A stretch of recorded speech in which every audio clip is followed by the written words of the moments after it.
पद्म पुराण और श्रीमद् भागवत में समय यात्रा के बारे में लिखा गया है और विश्व के समय यात्री जो रह चुके हैं वो हैं कागभूषुंडी जी।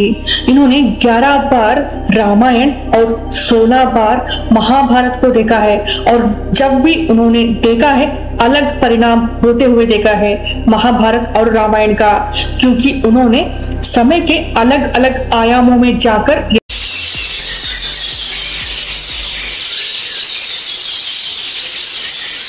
स्वर्ण पक्षी आपका स्वागत करती है। आज मैं आपको बताने वाली हूँ श्री कागभूषुंडी जी के बारे में, जिन्होंने समय यात्रा किया है। समय के अलग अलग आयामों में वो घूमकर आए हैं और समय को बनता और बिगड़ता सब कुछ देखा है इन्होंने।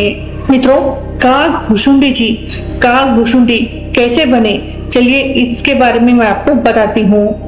कागभूषुंडी जी अपने पूर्व जन्म में मनुष्य थे। उस समय अयोध्या में अकाल पड़ा हुआ था। यहाँ से उज्जैन प्रस्थान करते हैं कागभूषुंडी जी। जब वो अपने पूर्व जन्म में थे उस समय की बात मैं आपको बता रही हूँ। वहां अपने एक गुरु बनाकर उनकी सेवा में लग जाते हैं। कुछ वर्ष बीतने के बाद उनके गुरु जो है एक अनुष्ठान करते हैं। कागभूषुंडी जी गुरु के पीछे उनका अपमान करते हैं। ये सब देख रहे थे भगवान शिव जी। भगवान शिव जी आकाशवाणी करके कागभूषुंडी को श्राप दे देते हैं, तुमने अपने गुरु का अपमान किया है और तुम सर्वप्रथम भयावह सर्प की योनि में जन्म लोगे और निरंतर 1000 जन्म अनेक प्राणी पक्षी के योनि में तुम्हें जन्म लेने पड़ेंगे। कागभूषुंडी जी के गुरु बहुत ही दयालु थे। उन्होंने भगवान शिव जी से कागभूषुंडी को क्षमा करने को कहा। शिव जी कहते हैं, मेरा श्राप विफल नहीं होगा, परंतु मैं इनमें कुछ बदलाव अवश्य करूंगा। इनके सभी जन्म इन्हें स्मरण रहेंगे और इन्हें जन्म और मरण का बिल्कुल दुख और पीड़ा नहीं होगा। कागभूषुंडी जी अनेक जन्म को पार करके कागभूषुंडी बने। एक बार की बात है, भगवान शिव जी माता को रामायण की कथा सुनाते हैं। कागभूषुंडी जी वहां से जा रहे थे तो वो भी वहां बैठकर कथा सुनते हैं। यह कथा सुनकर कागभूषुंडी अयोध्या जाते हैं देखने के लिए कि भगवान शिव जी जो कह रहे हैं क्या वो सत्य है, ये जानने के लिए वहां पर जाते हैं।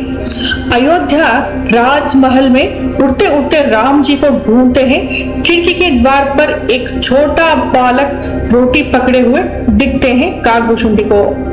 कागभूषुंडी स्वयं श्री हरि विष्णु जी एक सामान्य बालक के रूप में है, ये कैसे संभव हो सकता है।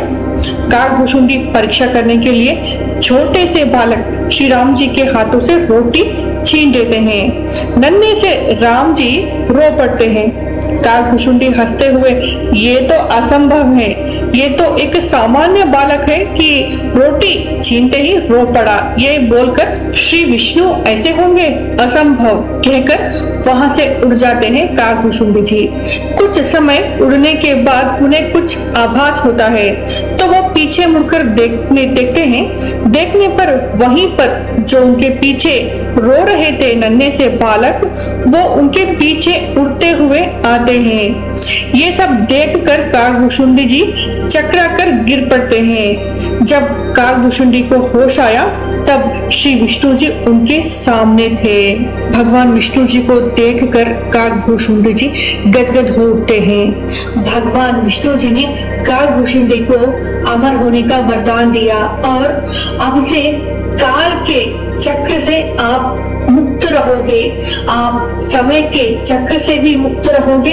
किसी भी समय के आयाम में आप सरलता से आ जा सकोगे, पूरे ब्रह्मांड में आप घूम सकोगे। ये सब भगवान श्री विष्णु जी ने कागभूषुंडी जी को वरदान दिया। न जाने कितने बार कागभूषुंडी जी ब्रह्मांड की यात्रा की है और उन्होंने सृष्टि की रचना भी देखी है। ब्रह्मा जी सृष्टि की रचना किस तरह की है वो समय के बाहर जाकर उन्होंने वो सब देखा है। समय यात्री रह चुके हैं काकभूषुंडी जी। काकभूषुंडी जी 11 बार रामायण और 16 बार महाभारत को देखा है और हर बार युद्ध का परिणाम वो कुछ और ही देखे थे। इसका अर्थ है समय के अलग अलग आयाम में जाकर उन्होंने रामायण और महाभारत को देखा है।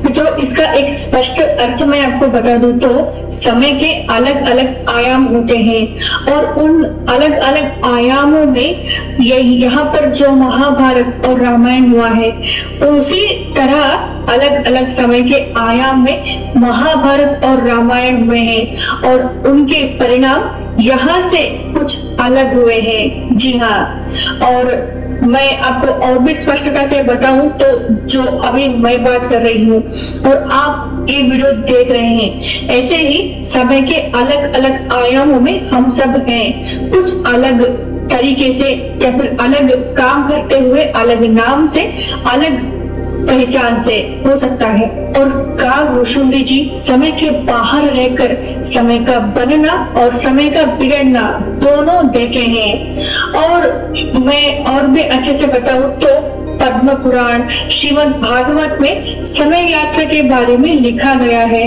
रामायण के युद्ध में जब राम जी को और लक्ष्मण जी को नागपाश में बांधा गया था तब गरुड़ जी को बुलाया गया था उस नागपाश को भेदने के लिए। तब गरुड़ जी को श्री राम जी पर थोड़ा सा संदेह हुआ था कि क्या ये भगवान श्री विष्णु जी हैं जो कि मेरी सहायता ले रहे हैं। तब काकभूषुंडी जी ही गरुड़ जी को सारी कथा बताई थी। योग वशिष्ठ नामक एक ग्रंथ है, उसमें काकभूषुंडी जी के बारे में स्पष्ट रूप में लिखा गया है। और तुलसीदास जी की जो रामायण है उसमें भी काकभूषुंडी जी का जिक्र आपको मिलेगा। साथ में काकभूषुंडी जी भी रामायण लिखे थे जो कि काकभूषुंडी रामायण नाम से प्रसिद्ध है। ये थे महाभक्त काकभूषुंडी जी जो कि भगवान शिव जी और श्री राम जी के बहुत बड़े भक्त हैं। ये अमर हैं। जब सृष्टि में प्रलय आता है तब भी ये उनको कुछ नहीं होता, ये अमर ही रहते हैं। मित्रों, वीडियो पसंद आती है तो शेयर अवश्य कीजिएगा और हमारे चैनल को सब्सक्राइब अवश्य कर लीजिएगा। मिलेंगे अगले वीडियो में, तब तक के लिए बहुत बहुत धन्यवाद। नमस्कार।